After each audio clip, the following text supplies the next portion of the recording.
আল্লাহ নবী সাল্লাল্লাহু আলাইহি ওয়াসাল্লাম তিনি বলছেন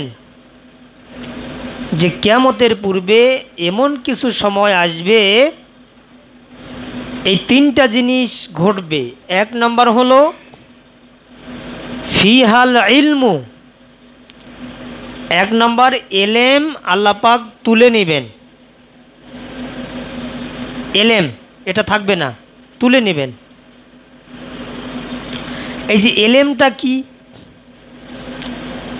এই এলেমটা হলো আল ইলমু, দ্বীনি জ্ঞান। এই জ্ঞানটা আস্তে আস্তে আল্লাহ পাক তুলে নেন। আর দুই নাম্বার হলো ওয়ায়ুনজিলু ফিহাল জাহলু, আর মূর্খতা বর্ষণ হবে। ওয়ায়ুনজিলু বর্ষণ হবে, জাহলু মূর্খ যারা, এদের সংখ্যা বেশি হবে।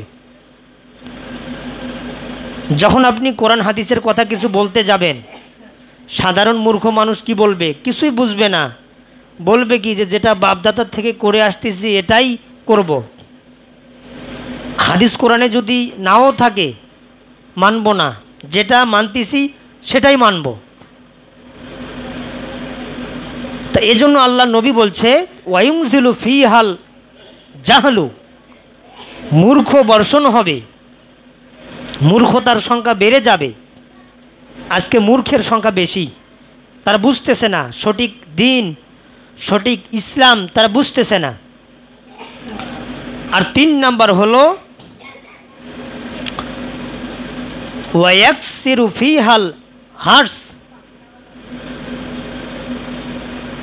খুনাখুনি বৃদ্ধি হবে, বেশি হবে, একে অন্যকে অন্যায়ভাবে হত্যা করবে। এই তিনটা কারণ আল্লাহর নবী সাল্লাল্লাহু আলাইহি ওয়াসাল্লাম তিনি বলেছেন যে কিয়ামতের পূর্বে এই তিনটা কারণ আসবে, তিনটা সময় আসবে।